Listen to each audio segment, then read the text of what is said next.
嗨，大家好，我是永远不爱你们的梁欢，欢迎来到尽量更新的第17期。这期我们的主题叫伟大且免费的声音设计神器 which 没有几个人搞懂。是这个东西 Ableton Live 自带的 Saturator，通常被翻译为饱和啊，就是大家把它当成一种对于声音的滤镜来这么理解。但其实这个东西啊，它的用法非常的多，而且非常的牛逼，但是没有几个人真正搞懂它。不信的话，我给大家做一个示范啊。我为什么要做这一期节目呢？我看了一下整个 YouTube 上，你搜关键词就是 Ableton Live Saturator，然后我翻了前2页啊，这些前2页里边真的非常非常多的频道都是超级牛逼的。对，像这个 ADSR Music Production Tutorials，然后这个 Mike Weston 啊 BeatLab 这个他的这个频道大家一定要去订阅，他的主播英文很奇怪但很牛逼。对，然后 Reid Stephan 他是一个用他自己不露脸，但他一直用一个人偶。然后啊，这个Noise London 他是一个伦敦非常非常牛逼的母带师，而且长得特帅啊。然后 Julian Neer 一个做 Techno 的哥们儿，Beat Academy 啊，这个频道我以前应该推荐过啊。Elephant 这个频道也不错。然后就总之啊 Zenword 这个不要看了。这个就是一个废话特别多的一个制作人。对，总之就是我翻遍了整个这个 Ableton Live， 搜这个 Saturator， 然后你找到的所有的教程，我翻了2页，记得是。然后我发现大家的讲解就是都有一些小小的差错，或者说一些不准确，或者说他只讲了具体的用法，但是它的原理都没解释清楚。我认为啊，这个里边更大的锅并不是大家不够好，而是因为 Ableton 它把这个 Saturator 做的逻辑啊，它太奇怪了，然后它的按钮摆放也有点不科学，给大家造成了非常非常多的这个困扰。然后我加载一个 Operator 最简单的减法合成器。我们就用最简单的正弦波来举例啊。好，就这么一个音，我们来听一下。非常简单的音啊。然后这时候我们把这个 Saturator 打开。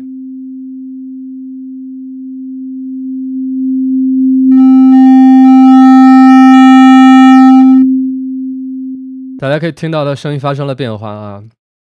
然后它这儿有这么几种模式，比如说我们把声音都固定在9.7，好11吧。好，我们听一下每一种的变化。这个叫 Analog Clip、Soft Sine、Medium Curve、Hard Curve、Sinoid Fault，这个其实大家会经常用到的 Digital Clip，然后 Wave Shaper 这个是比较特殊的，我们一会儿单独拎出来讲。用的最多的是这个 Analog Clip， 这个会给声音增加你从模拟的台子里出来的效果，以及这个 Digital Clip， 这个会让你的声音变得非常非常的数字，就极度的数字。那为了方便讲解这个东西的原理呢，我们来上2个监视的插件，就是这个 Melda 他家做的这个，他家有2个免费的东西，一个是它，这个就是整个查看 EQ 的，然后还有一个是它，这个是查看你的这个整个的波形的。我们先把这个 Saturator 关掉，看看最基础的一个它的音高是 C3 的一个正弦波，它的声音大家可以看到，这就是一个正弦波。我写的是 C4 是吗？不对，是 Ableton 的这个 C3 和 C4 的命名跟一般的这个 C3、C4 命名不一样。对，我就用Ableton 的那个标准了 C3。这是它的样子，这是它的 EQ 啊，就是频率，这是它的频率，然后这是这个东西的波形。对，我把它这个 normalize， 这就是一个非常标准的正弦波。好，这时候我把 Saturator 打开。然后我一点一点去增加它的这个 drive。大家注意看这儿啊。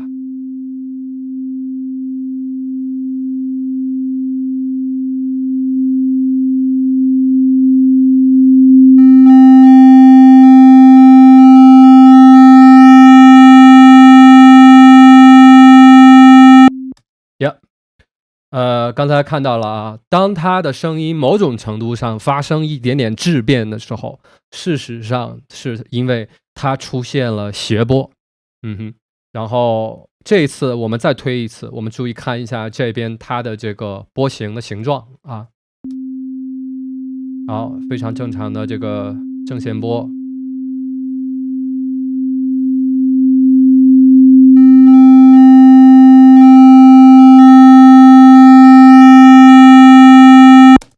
它的形状被切成了那个样子，你记住刚才那个样态啊。然后我们现在把它切成 digital clip， 再来一次。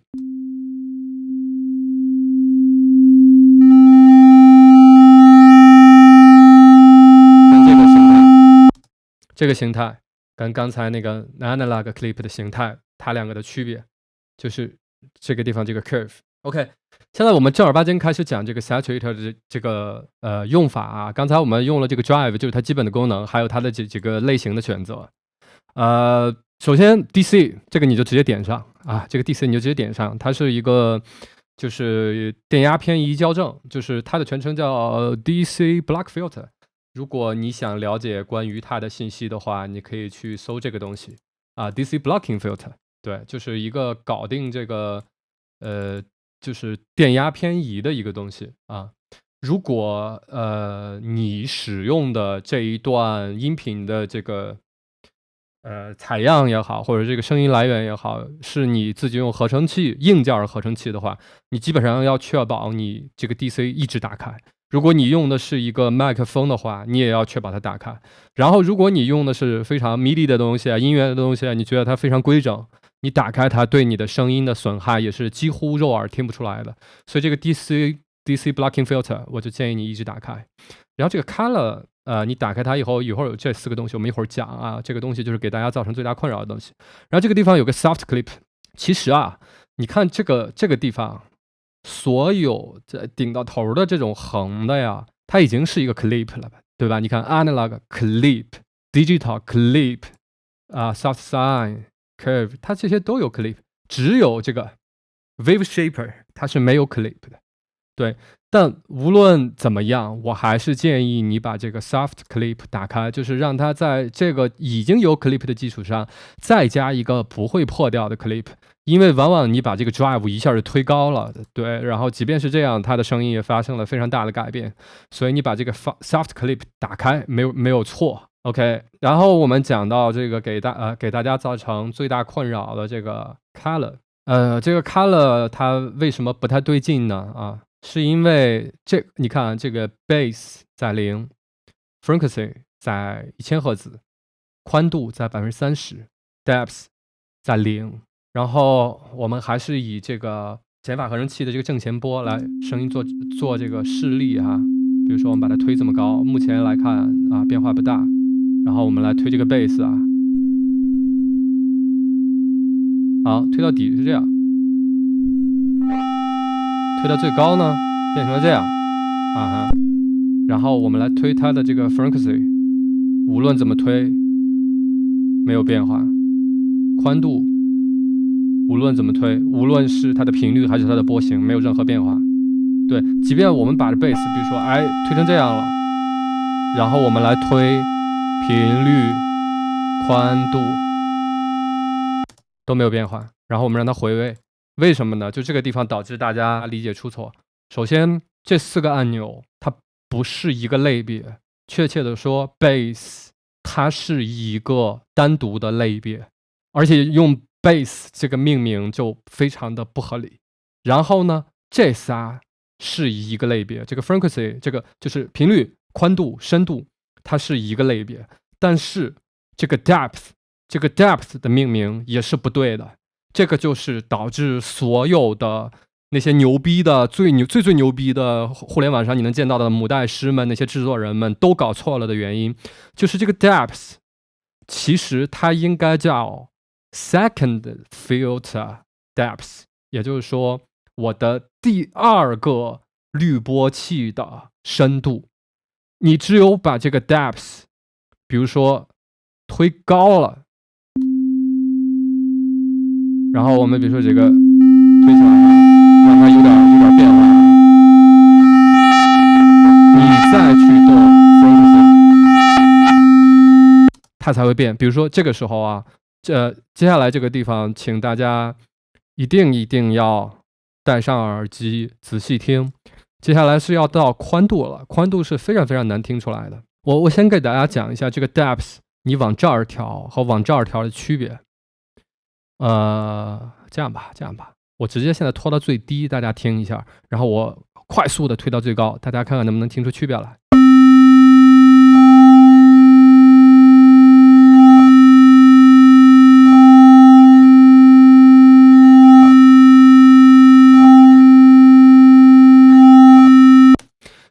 呀，大家能听出区别来吗？这不是消波吗？啊，你不要从什么消波的角度去考虑啊。你如果从这个角度考虑啊，雅洁2018说 middle 跟 side， 当你的这个 depth 推到最低数的时候，由于这个 depth 它决定的是你的第二个滤波器，也就是说在你原始声音之外又给你加了一个分层，你可以这样理解。然后这三个作用的全部是它的那一层分层，跟它原来的这个 drive 跟 bass 出来的声音没有任何关系，你就只考虑这三者是一个整体，其中这个 depth 要比先决定这俩。如果这个 depth 是0，它没有深度，也就是说它就没有分层。那么无论它是负的还是正的，都说明如果它是负的，它的分层它就是更 front 在最前。所以这个雅洁刚才说的也不对啊，雅洁你说的一会儿会适用在这个宽度上。这个 depth 它决定的是你是最低的时候，它所有的声音都在最前，分层的那个所有声音都在最前。你推到正24的时候，它分层分出来那个声音都在最后。我知道大家这样听会有一点难理解，没关系，一会儿我们会用一个更容易听的事例来去解释它。好，现在你可以听一下啊。这是在它分层的那个声音在最前，分层的那个声音在最后。OK， 我们把 depth， 比如说我们往后放，然后放大一点吧，然后这时候我们再来推这个宽度，然后现在宽度是0，也就是说宽度是0的时候，它是 mono 的，所有都集中在 middle 最 middle 中间的一条线上，然后随着我宽度的这个推宽，它会逐渐的往 side 那边走。看看能不能听出来啊。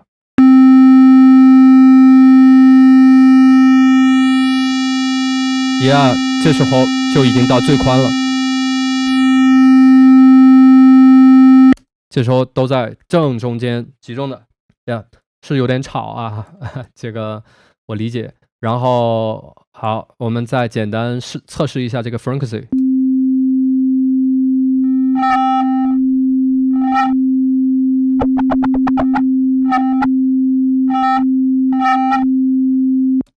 这个 frequency 是什么呢？也是这个第二层的那个 filter 的出来的声音，然后频率去作用它。比如说我们把宽度直接推到最宽。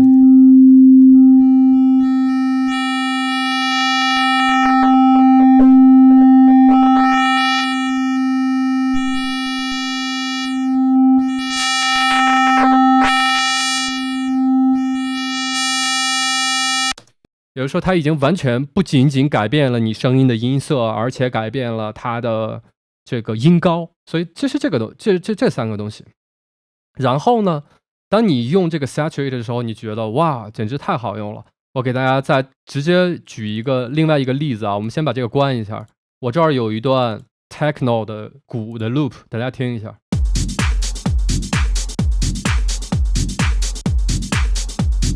好，加上 saturator。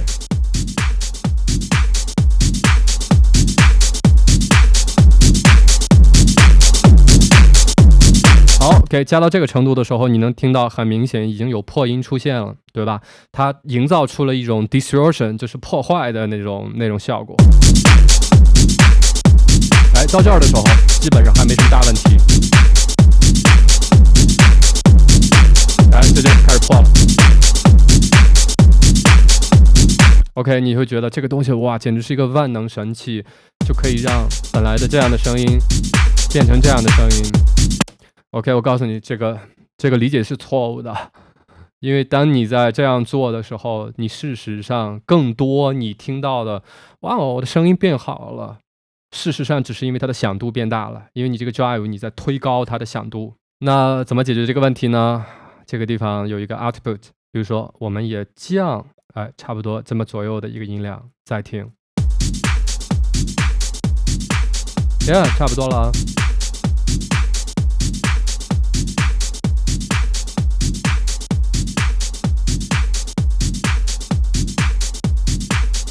下面我给大家介绍一下这个 bass， 我先把它往上推，大家可以看一下在它之前和之后的这个样子。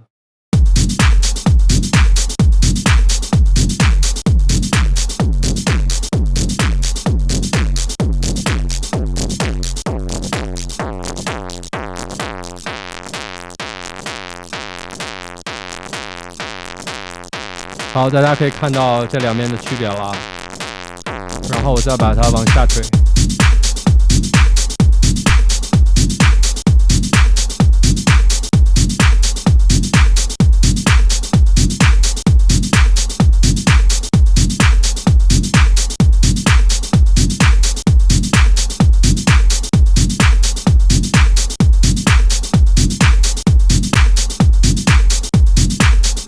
大家有没有看出区别来？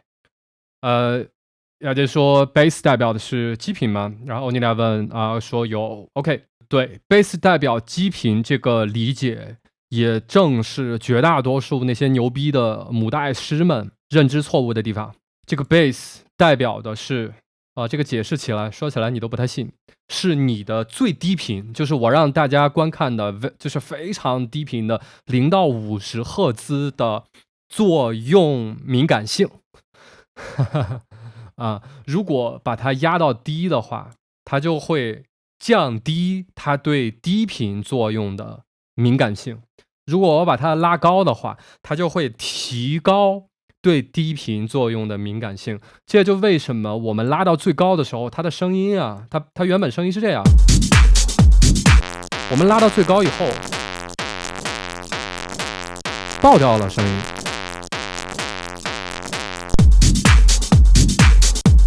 而你注意看它这个音量就是说你这个音量依旧不低的，看到了吧？它的这个音量还是到这儿的。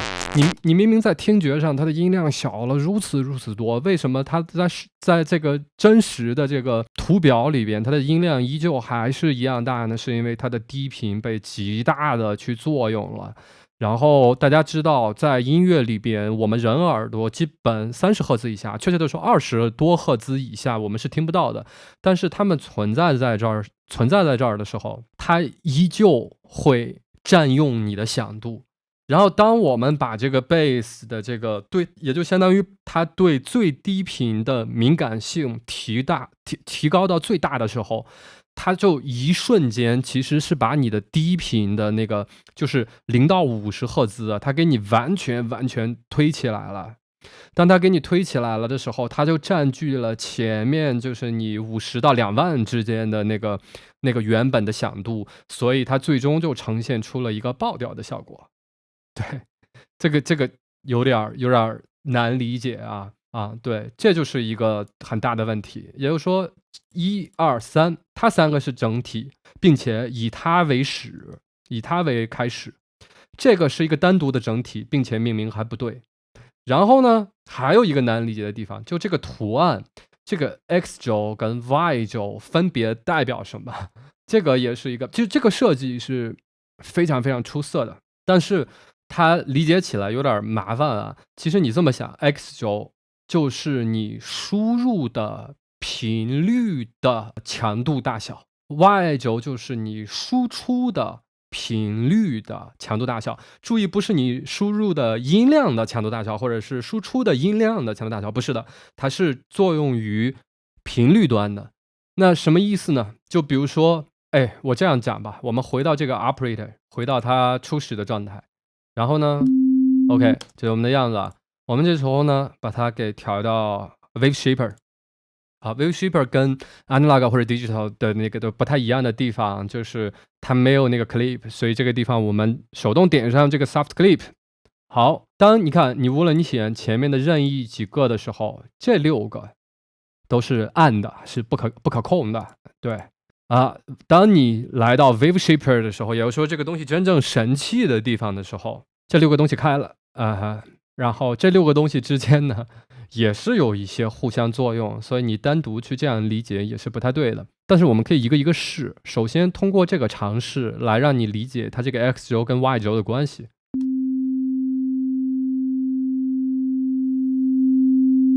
好，我们把这个 Lean 推高的时候，我们耳朵感觉到的是它的响度变大了，对吧？我双击一下，让它回到它初始的设置啊。回到50，响度变低了。好，这时候我们继续让它变小。OK，Lean 是0的时候，没有任何声音了，看频率消失了。那说明什么呢？现在我们所有的 X 轴，就是这个连续的线上的每一个点都对应一个 X 轴的位置跟一个 Y 轴的位置。那这条线就代表着所有的 Y 轴都在这个原点上，中间的这个正点，我们把它视为0。那么我们好，再打开它，一点点推 ，OK， 就推起来了 2.34。好，频率重新出现了，什么意思呢？就是终于有，你看，比如说这个位置之后的这些点，它在 Y 轴上就有了一点在0之上了。所以 Y 轴这个位置是0，往上才会有声音。那么随着我们推呢，更多的 X 轴对应的是输入的频率的这个程度的大小嘛，对吧？也就代表着它有更多的 Y 轴的声音可以被放大了。好，我们再推。好，推到100的时候，它的斜率斜成了这样。那说明这一些之上，它全部都对有声音。而且你看，比如说这80多和100的区别是什么呢？就是这边可以更早的去达到最大响度。那也就是说，这个 X 轴 Y 轴我们要从斜率的方向去理解它。对，你要以斜率的方向去理解它。它的斜率，或者说你这个角度吧，它与这个 Y 轴的角度越小，它的斜率越大的话，则它的声音越大。现在是0，它现在与这个 Y 轴已经90度了，给一点就有一些声音。然后这个 curve drive 就不用讲了 ，drive 还就是一样的。好 curve。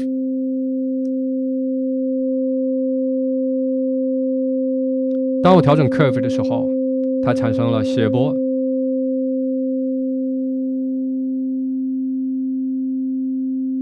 这个斜波目前是一个非常精准的一个 C5 啊。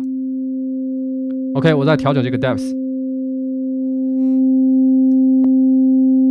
好，到某一个程度的时候，它出现了一个 G5， 当然它依旧是和谐的。最狠的是这个东西。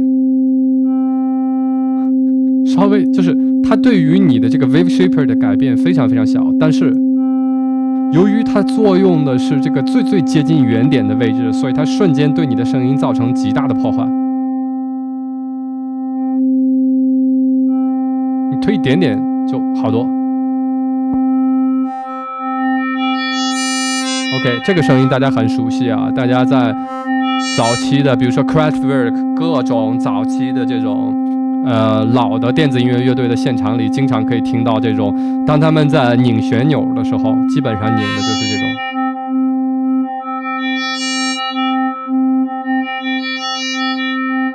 OK， 这几个东西啊，它也是互相关联的。其中这个东西，我们先讲这个东西啊，你可以把它当成独立存在的，比如说，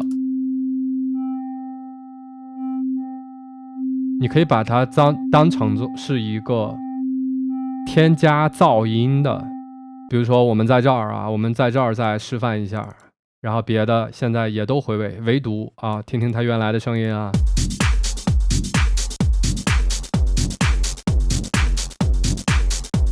听出声音来了吧？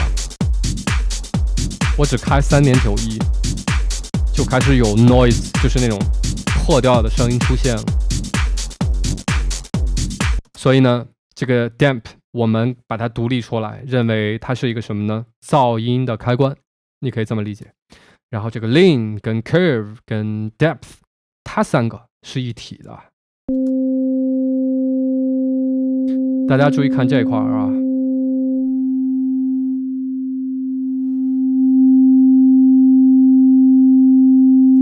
这个时候它依旧是一个正弦波，只是多了一个谐音，多了一个谐波。好，然后这时候这个正弦波的形态就开始发生变化了。当然，这时候我也可以调整它的 lean。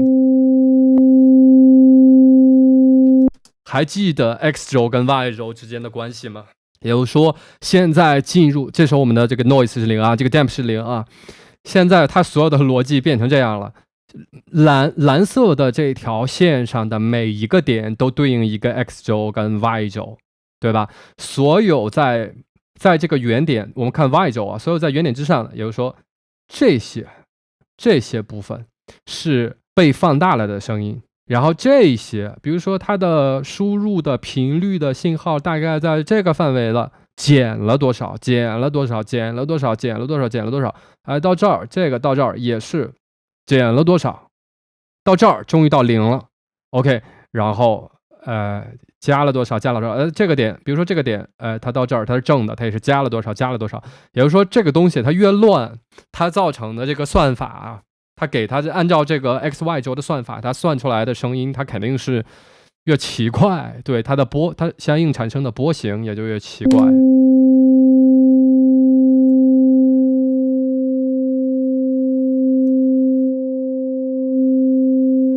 还记得斜率这回事吗？即便它的这个形状已经变成这个样了，它依旧存在斜率这回事儿。你的斜率是0的时候，它的音量就是相对小一些，对，因为它更晚达到这个地方。然后你上去它就更早达到了，对。然后这个 Paroid，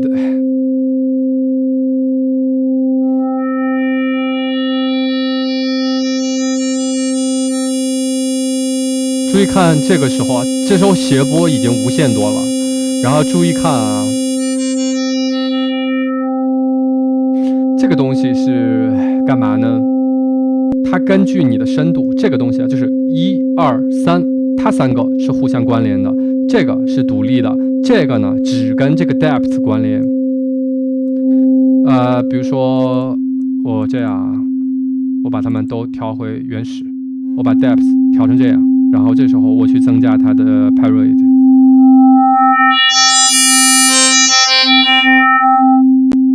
啥意思呢？就是我继续用正弦波，你看这时候它就是一个正弦波，对吧？我如果把这个 lean 啊调过来，它就变成了1、2、3、4段正弦波，然后这时候我去点这个 Paroid， 就是它用正弦波的形态再去细化这个正弦波。大家看这个波形的变化。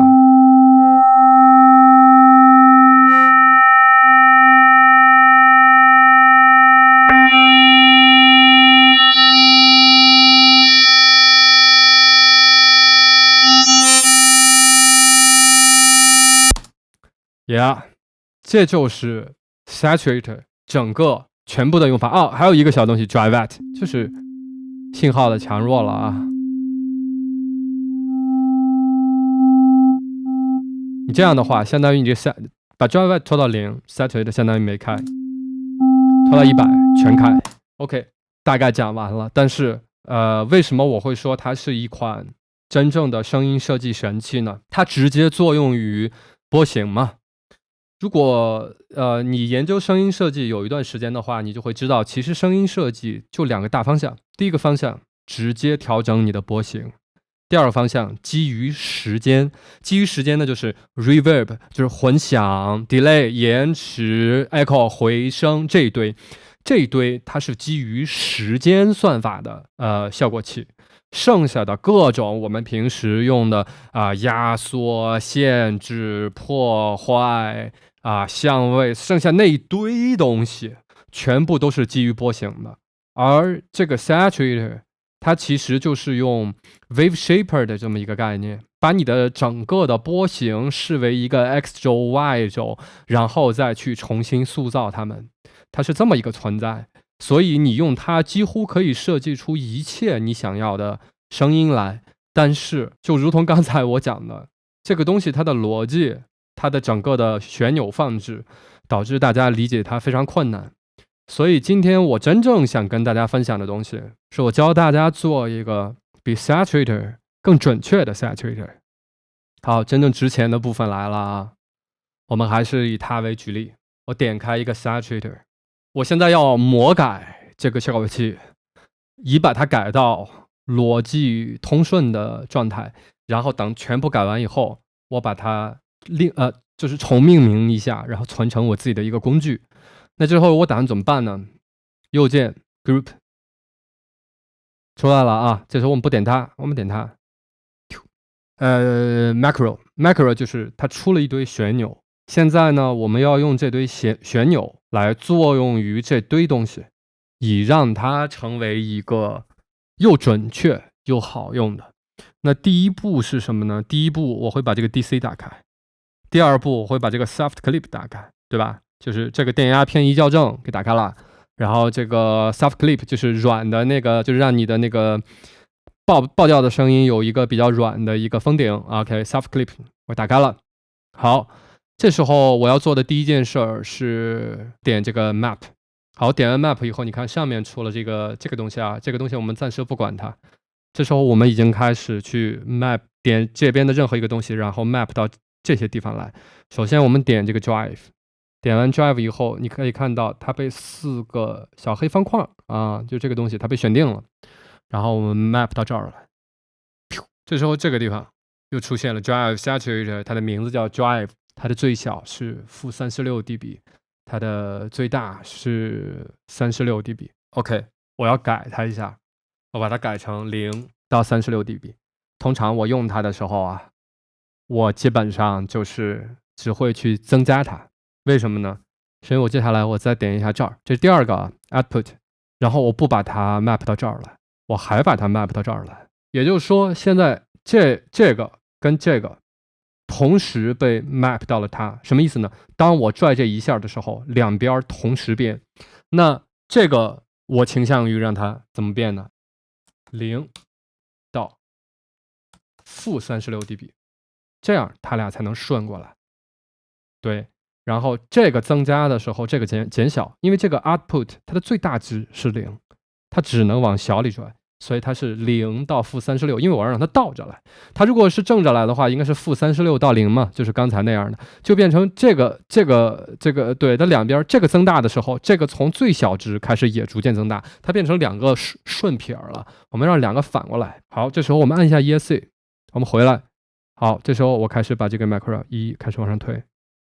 当这个增加 6.52 的时候，这个减 6.52， 这样做有什么好处呢？它避免了我直接把 drive 拖上来以后，哇，响度增加了，我觉得我的声音变好了，避免了这种错觉。它能更大范围的来保证你这个声音的准确性，但它也带来一个小问题就是你看，大家注意看这个位置大家注意看这个位置然后这时候我去逐渐往上推它。它的音量逐渐变小了，为什么呢？就是本身你这个 drive 推高的时候，它就会由于那个低频就超低频0到50赫兹那儿的敏感性过于强，导致把频率占满了，然后整个声音爆掉了。对，音量还听起来越来越小了，还整个爆掉了。对，然后这边你还用按照1:1的比例，然后去降低，所以它的音量就变得更小了。那这时候我们怎么办呢？有一个办法，你可以用，我是不会用的，但是你可以用，就是这个点这个 map。你把这个-36啊，你改成-24，这样它其实就以一个3:2，它用一个3:2的概率。好，这时候我们再点一下这个 ESC， 看啊，我再推高它，9.92的时候这边6.61 ，22.4的时候这边14.19，看这儿啊。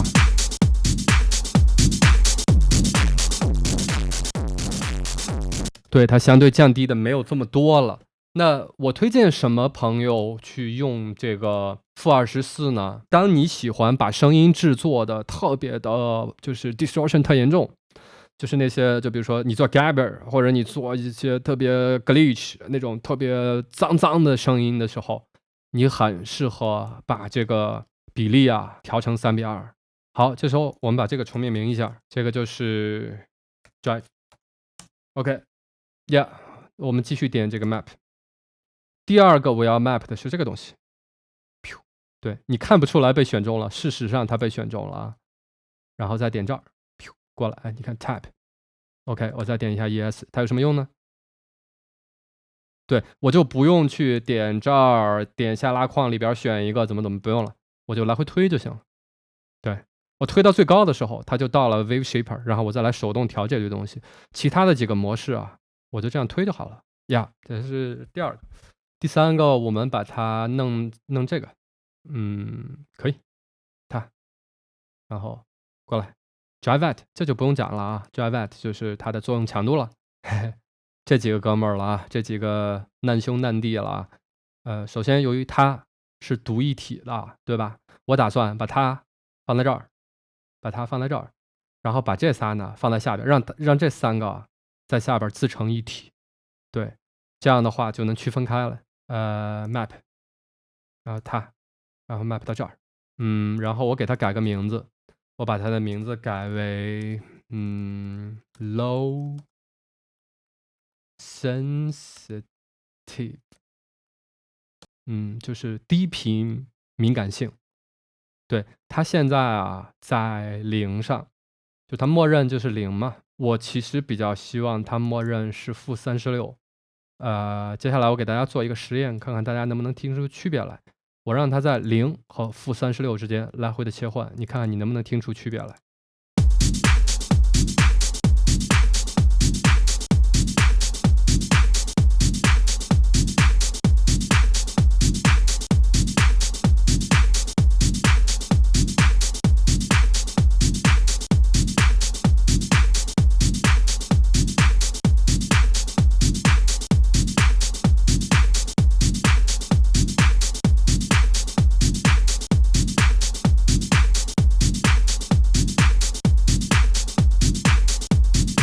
能听出区别来吗？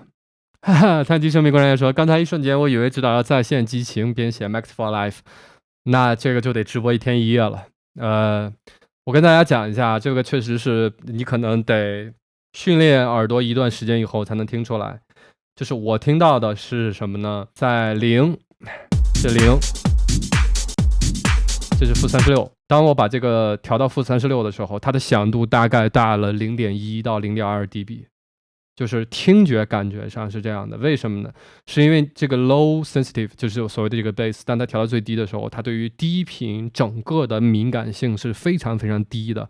也就是说，你可以相当于把它们考虑到在下边，它的一部分低频0到50赫兹的部分被压了。那这样有什么好处呢？就是为什么你看我，比如说我任何时候我新建一个 EQ， 它自带都把30赫兹以下切掉，因为30赫兹以下的部分它存在频率，但是你人耳又听不到。你如果不切它的话呢，它就一直在这儿，它在这儿，它占你的响度，它最终造成的结果就是你的声音听起来小了，然后你一旦啪切掉了30赫兹以下的时候，你明明切掉了一部分频率，但是你的声音听起来变大了。为什么？就是因为你把这些你人耳听不到的频率切出去了，然后给了整首歌其他的空间。哎，你听起来听觉上它的音量变大了，事实上它的音量变小了。然后这个 low sensitive 其实你调到-36，我打算以后让它默认就是-36，就是因为除非我在做一些面向现场有非常好的音箱啊，现场有非常好的音箱的话啊，那个低频的震动能做得很猛，我可能就会稍微反而是要往正数里稍微推推，对吧？别让它破掉，反而让它的低频猛一点，或者在这个地方把 EQ 这个地方的低频稍微开一点，包括这样 EQ 可能得这样切了。我可能切到6dB 以下，那最低就10dB，因为有一些音箱它能支持到6dB 的。这个是我们这个 low sensitive 我们有了，然后接下来这哥仨，这哥仨毫无疑问应该放在最前的是这个 depth， 对吧？我们再点一下 map， 然后点一下 depth， 然后点一下这个 map。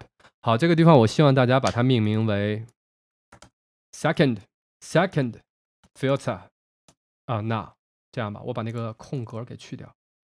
Second filter depth OK， 为什么呢？就是因为你通常比如说你隔半个月你再打开的时候，你就忘掉了这3个作用的是第2个滤波器。如果你的 depth 是0的话，则后边这个 frequency 跟这个 width 你是怎么调都不会有任何用处的。所以我希望你在命名它的时候就把它给命名上second filter depth yeah， 再来 OK 这个，然后 second filter 把这个这样 OK FERQ 就好了，你就知道是这个 EQ 了啊 frequency 频率。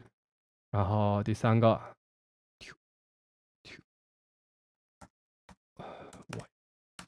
好，我看看我还有什么需要改的。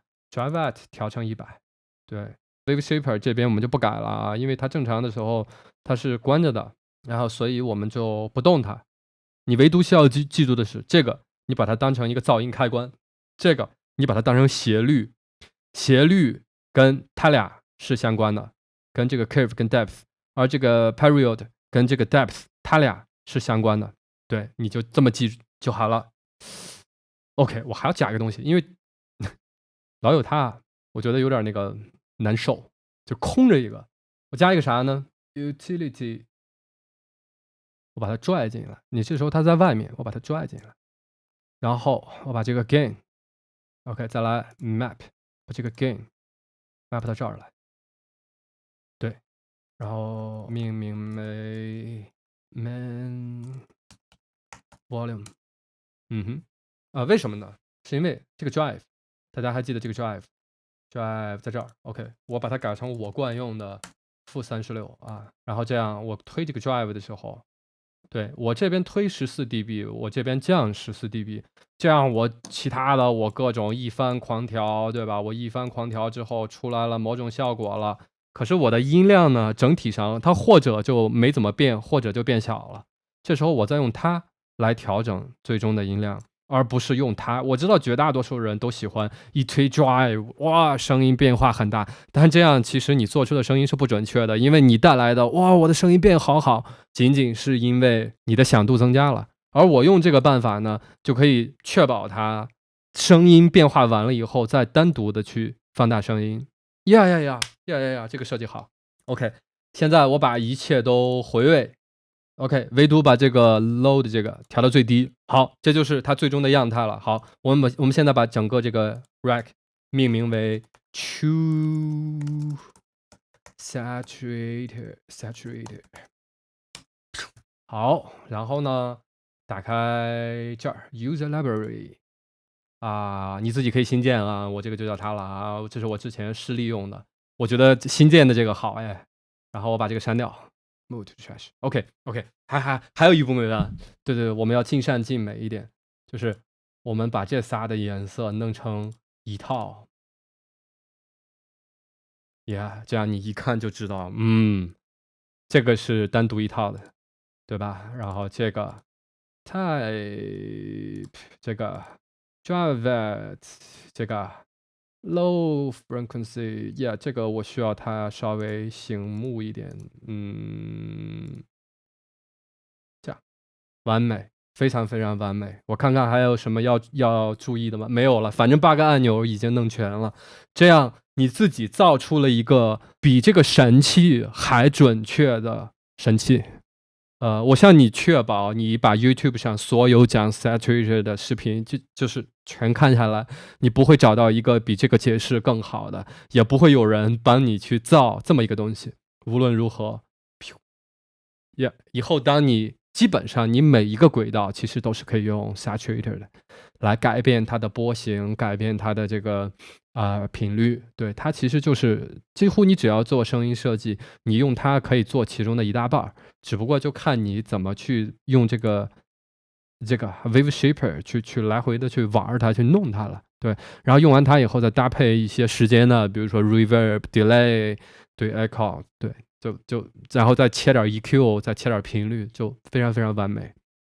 OK， 今天我们的这个分享部分就到这儿。我觉得这个以后我得卖。如果你是尽量更新的观众的话，你照着这个教程做一期，这个至少值2美元。对，好，我们进入第2个环节，吓一跳。没有终点的歌词是个轨迹吗？不是的。有人提醒我要提醒你放大，谢谢欧尼利亚，数十年如一日的坚持提醒我们放大。您的课什么时候开始抢呢？Billy，我想问一下，Billy 这个5893396978，我想问一下，是不是你之前在直播间里提了一嘴说，不如你去卖这个课？当时这个灵感是不是就上周的时候你给我的？因为我记得给我这个灵感的人，他的名字就是一个 Billy 杠多少多少多少，我想知道是不是你。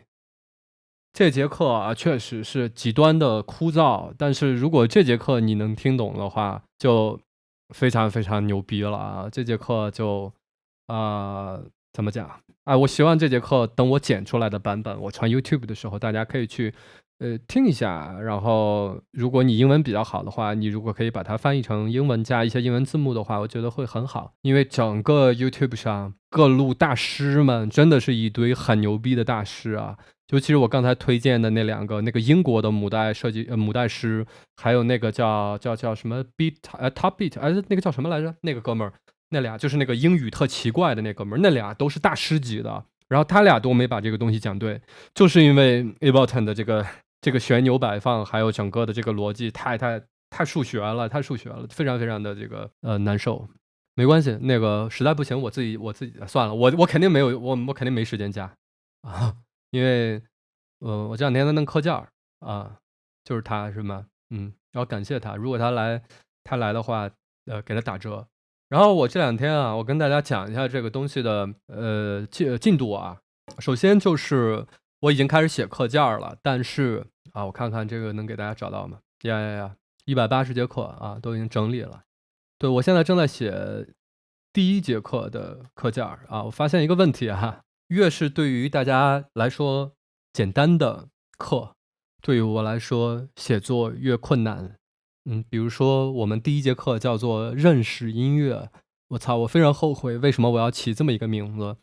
就是这节课的讲稿写起来，我已经写了2天了啊，就是这个讲稿已经把我快逼疯了。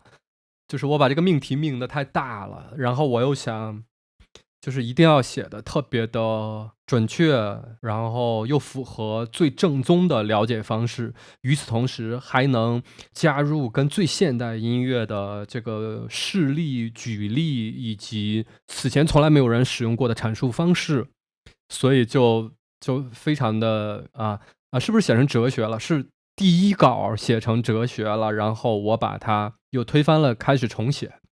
不，我是默认大家是完全不懂音乐的，所以而且我每一节课，就是头5节课啊，都还得带着大家去熟悉 Ableton 的操作。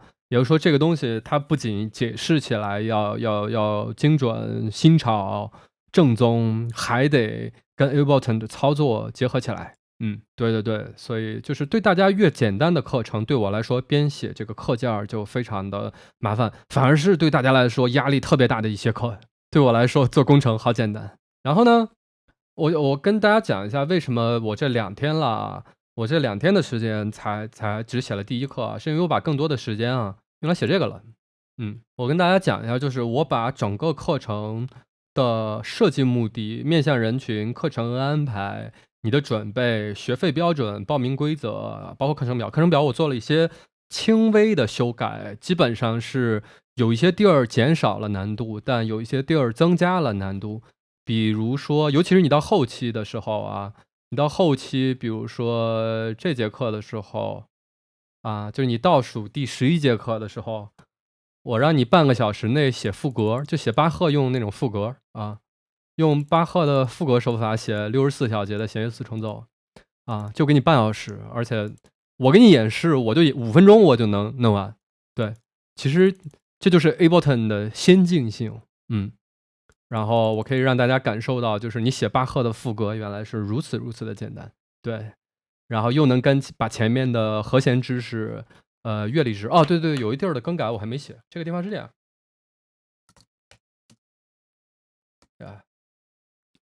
这10节课我也就会把它做成一个单独的，就是等我们课程结束以后，单独配上视频来把它做成一个，应该也会付费吧的一个课件，就是把它做的特别的好玩啊，因为这一套方法，我看在 YouTube 上有一群人，或者从数学的角度，或者从物理的角度去理解这个music theory，就是音乐理论乐理，但是我没有见有人把这两者合起来。我打算做这件事儿，我估计这10节课啊，我得编1个月。那你像这种课我5分钟就能编一节是这种，这2节课我就5分钟你看这6节课我估计至少又得2礼拜。对，您这种就很快，非常快。到这2节课的时候，我操，就一下就得考虑到非常的麻烦。我带着大家溜一圈，就是正好跟大家讲一下这都是什么。Humming 呀，Hum 是一个制作、发布、演出好音乐的电子音乐厂牌。目前你检索不到它的任何资料。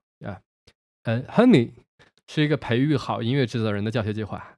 它是 Hum 诸多计划中的第1项对 Humming 本来应该是 Hum 厂牌开展的第4项计划，但是前3项计划由于令人窒息的政治环境及令人窒息的国内电子音乐环境它只能延后进行为什么我要在尽量更新里讲这个东西我估计我2-3个月内都不会发微博的，只有尽量更新的观众可以提前看到你可以提前做准备，然后提前攒钱也好，提前去整理设备也好，提前你想无论如何，我觉得尽量更新的观众是应该享有这个优先权的，因为我非常担心这个课瞬间会被抢完因为目前我知道的，连我身边的一些音乐人朋友都想报课。对，我这边得到的消息，可能我第1届就非常人会非常多，然后呢，我就会让尽量更新的观众提前有这个优势然后底下是一些简介了Humming 好音乐人制作计划3个目的，由重到轻分别是：第一，尽可能持久化你对音乐的热情，尽可能拓宽你对音乐的审美，因为当技术过关后持续的热情和结束的审美是成为优秀音乐制作人最重要的2个元素。那毫无疑问，这个课程的3个月结束以后呢，你的技术是相当过关的秒杀这个95%的中国流行音乐制作人和98%的中国电子音乐制作人这个毫无疑问3个月之后呢，你会面向公众发布自己的第1首工业级作品。那事实上呢，在整个教学过程中，你已经完成了另外9首工业级作品。对，那如果你去看一下我们的这个课程表的话，在第100节课的时候，你就给自己的第1首工业级作品完成了母带，那么它事实上已经是工业级了，因为你有工业级的编曲、工业级的作曲、工业级的混音、工业级的母带，我都教会你了。然后那从第101节课开始我们批判你的第1首，然后批判完了呢，开始第2首，然后批判第2首，开始第3首，就是后面这大概这60来节课吧，这46节课接下来这46节课，也就是101到146这46节课啊，我们全都是在疯狂的实战。这个课程结束的时候，你其实已经完成了9首了，但是这9首你绝对不允许发，你不能发，因为我是删掉了40首工程才发布了第1首，你至少也得删掉其中的9首。你可以留作纪念，但是不要发，发了你会后悔的。对，5年以后你会非常非常后悔。然后呢，为 Herm 厂牌制造令人激动的新鲜血液，以促成 Herm 后续的3项计划，分别是 Herm 2、Herm L、Herm N 的实现。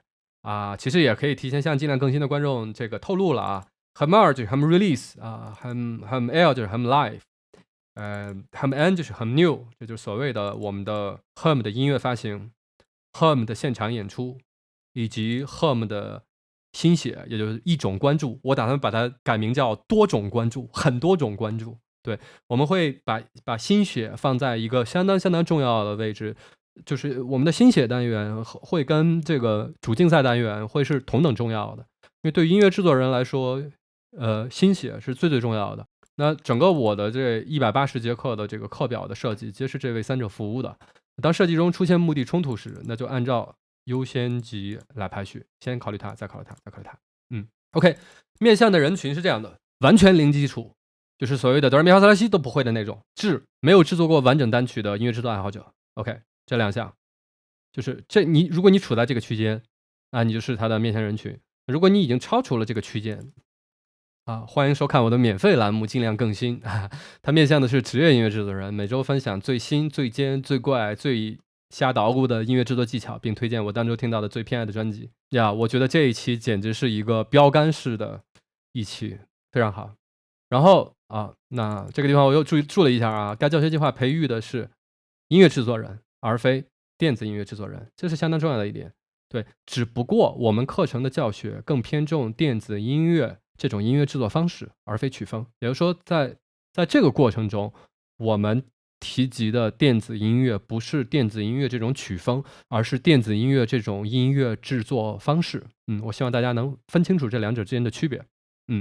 然后呢，课程安排每年招收1届全课程180天，每天有我直播授课并非是提前拍摄视频然后放给你看那种这样的好处是你可以在课程中随时提问然后每天1节课，每课1小时，然后每天课后作业你要1个小时。当然，如果你掌握的比较好，有些作业可以在10分钟内完成，但有些作业可能就得超出1小时这个就看这个课业的这个课后作业的这个难度每天将课后作业回传给我，我会在第2天批改它们，并将那个修改意见回传给你。然后你拿到这个修改意见以后呢，你再进行几分钟到半个小时的理解与修改基本上我给你的修改意见都会非常的不近人情，并且节俭，改这儿改这儿改这儿。对，然后每天上课的时间初定是晚8点，那因为调查期间许多朋友反馈自己上班族嘛，所以我们就调整为晚上。然后接下来很关键每月你有2次使用紧急请假的机会。那比如说无法回绝的应酬极端糟糕的心情皆不在此列，请职业一点然后我会将当天教学内容的录屏发送给你，那你在当天或第2天新课开始之前补上，并提交作业。那如果你使用紧急请假超过了2次之后，你要是再落掉的课那说明那些课与你缺少必要的缘分，你就为此后悔吧。我觉得这个地方的语气应该更狠一点，那你就为此后悔吧。这个语气好。好，之后就是180天全勤奖学金，就是我请你吃饭聊啥都行的那种。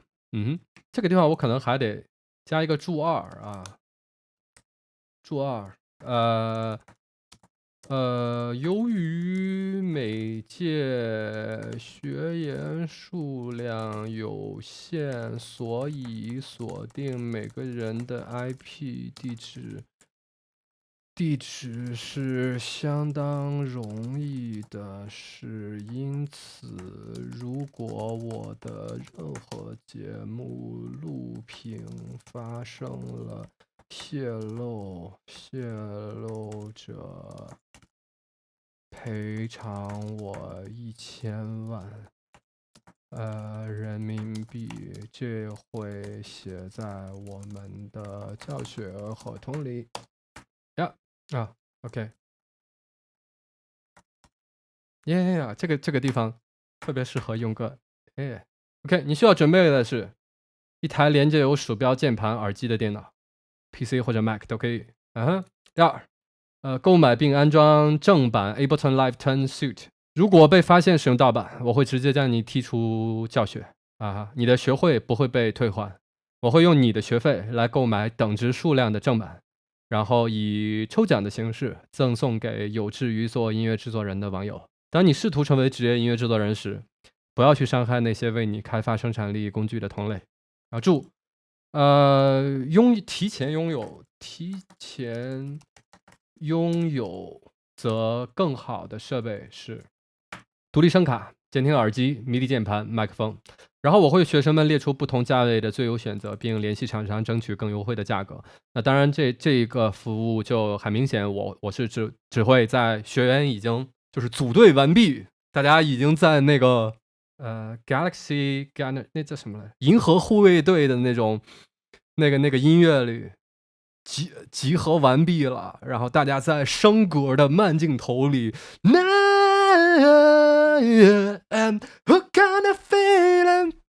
然后大家在这个慢动作里往前走的时候，那个阶段我才会发给大家。我会去找厂商的，就毕竟国内几乎所有的厂商都跟我关系不错。OK， 学费是18000的学费，然后加9000的押金。押金的规则是在结束全部课程后的6个月内，你依旧要制作并面向公众发布9首全新的工业级作品，然后每发布1首退1000。那在音乐制作的世界里，一位制作并发布了10首歌的制作人，与一位制作并发布了1首歌的制作人，他们并不是一个物种。请大家一定要认清楚这一点啊！因为有许多的制作人发布过1首工业级作品，但只有其中的极少数发布过10首工业级的作品。那考虑到整个教学过程的半年，我无法从事其他任何工作，这个收费标准对我造成的损失很大的。那唯一说服自己的理由是，这帮人以后会做出很牛逼的音乐，我可以凭此大大的装逼啊，反复的装逼。所以请大家真的努力啊，然后我庄严承诺，那个每年学费都会上涨，初步定每年涨10%，而这个10%不是每年涨1800，是在上一年的基础上再涨10%。我很庄严。然后报名规则啊，比较重要的来了啊，报名通道会开放1个月，80个人截止，超过80个人呢，我将无法按时完成批改作业的工作啊，所以呢，每届不超过80人是最好。然后超过80人呢，则以发送报名邮件的时间先后顺序为准。由于我需要准备180个课程讲稿，180个课程软件工程，然后加不知道多少首歌的去解析，所以这需要花费6到9个月的时间。对，我以前说的是3到6个月 ，OK， 现在我知道了6到9个月的准备时间。所以报名通道会在未来的6到9个月内开放，那请在此期间努力攒钱，并且随时留意消息。然后课程表这个。我大概的，因为我昨天直播的时候啊，已经讲过一通了，溜过一圈了啊，所以我今天就鼠标滚一圈啊，我就不一个一个介绍了。等未来隔几期的时候，然后这个再溜一圈，偶尔会隔个几周我们溜一圈，因为总会有新的观众进来嘛，对吧？然后这是这180节课的这个课程表，然后我最近这半年吧，就是要把这个所有的课件都给弄好，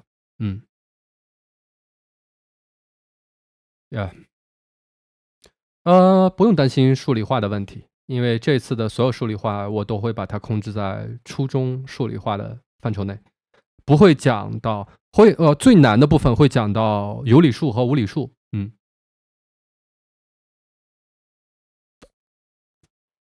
不会有超出无理数的，根号2除2这种就会稍微一提，但大家不会用到，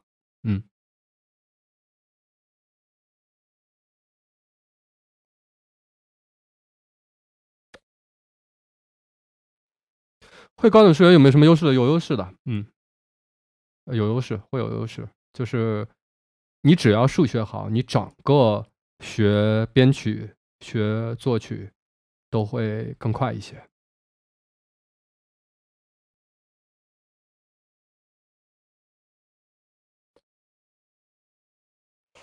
其实音乐的乐理真的非常非常非常简单。对，由于我面向的是连哆来咪发嗦拉西是什么都不知道的人，所以这个乐理我会把它弄得非常的屌，真的就是零基础，你完全零基础都可以学会国内最顶级的乐理，什么11和弦、13和弦，一般的音乐人就不太会配了嘛。对，然后什么非功能性和弦，就是更少会有人配了嘛。对，那没关系。你就哆来咪发嗦拉西都不懂的情况下，那10节乐理课以后，你基本上就会了。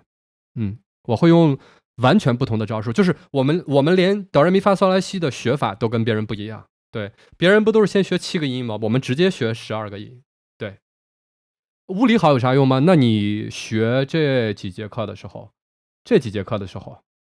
哇，你好大的优势啊！就是合成器啊哈，合成器这5节课的时候，你物理好会占有极大极大优势，尤其是你声学好的话，声学和这个电路，好的话，这一段这5节课你学起来会很轻松。能只学这段吗？不可能。对，所有的教学除了这10节课，我有可能会单独拆分出来做成，我没有想好，因为其实我本来是想把这10节课免费分享出来。我觉得这个东西对于大家学习乐理，因为它是一种全新的理解方式，然后所以我特别想把它免费分享出来，但是考虑到大家确实是付了钱了，所以我不能免费分享。那么大家为这10节课付出的钱是1000块，对吧？那我就卖2000。总之我不会让大家吃亏。对，不需要脱产学习，你每天2个小时到2个半小时就够了。然后还有一点很重要，就是你上我这个课的时候休息特别重要，因为确实我研究了一些科学研究，这个也是我一直在用的一个办法，就是当我进行比较长期的学习的时候，我每学个1个小时到2个小时，我会强制自己闭眼冥想10分钟到20分钟左右。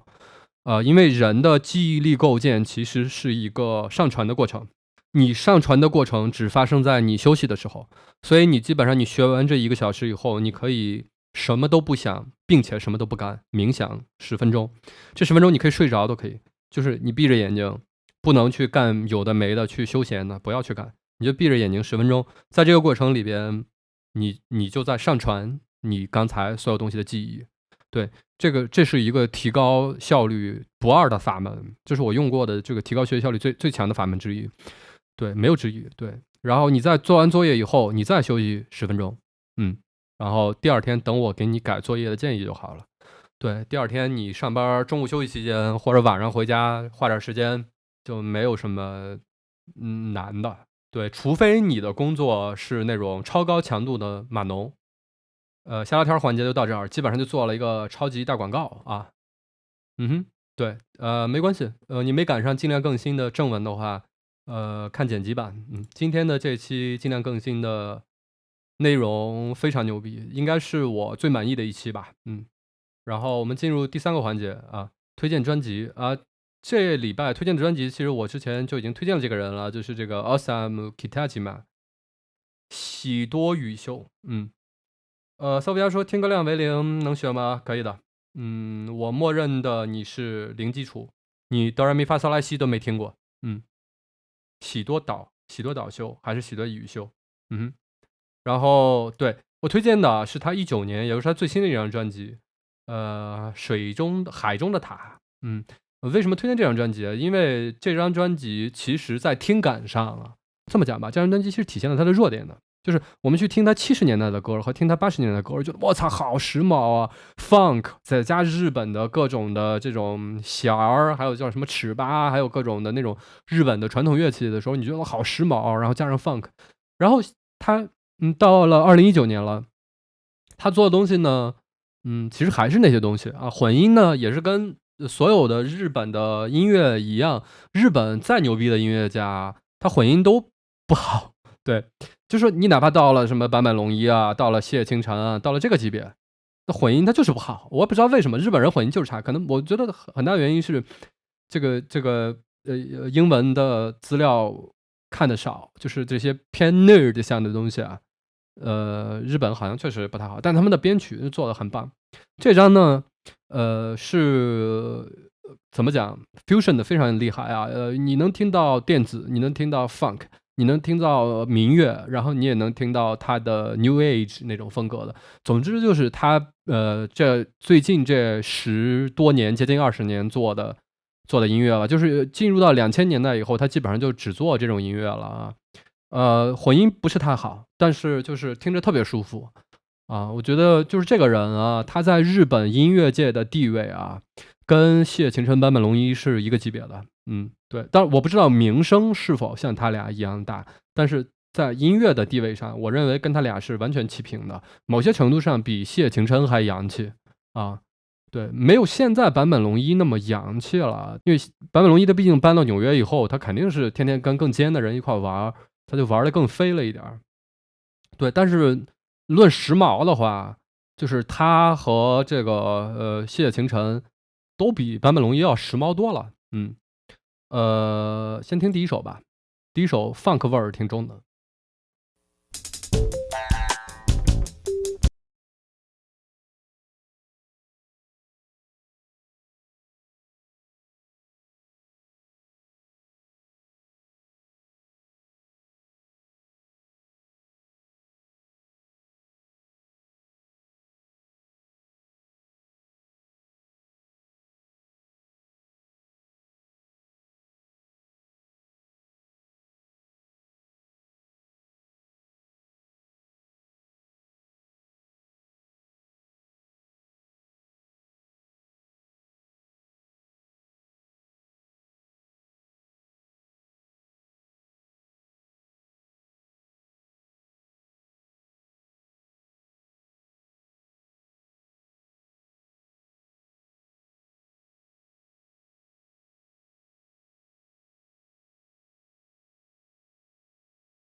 Sorry，Spotify 上没有。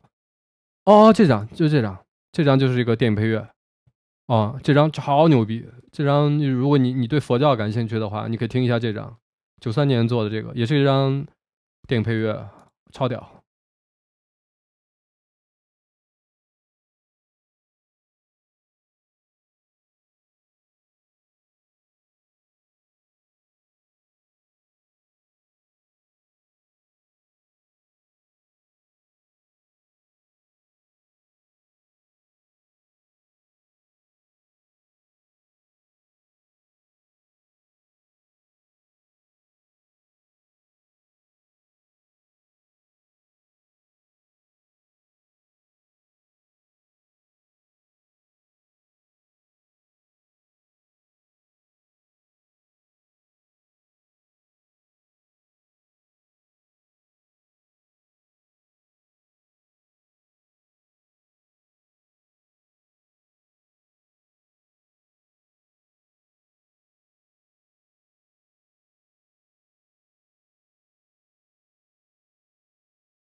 太忙了，没时间学，但是好想报名这个课。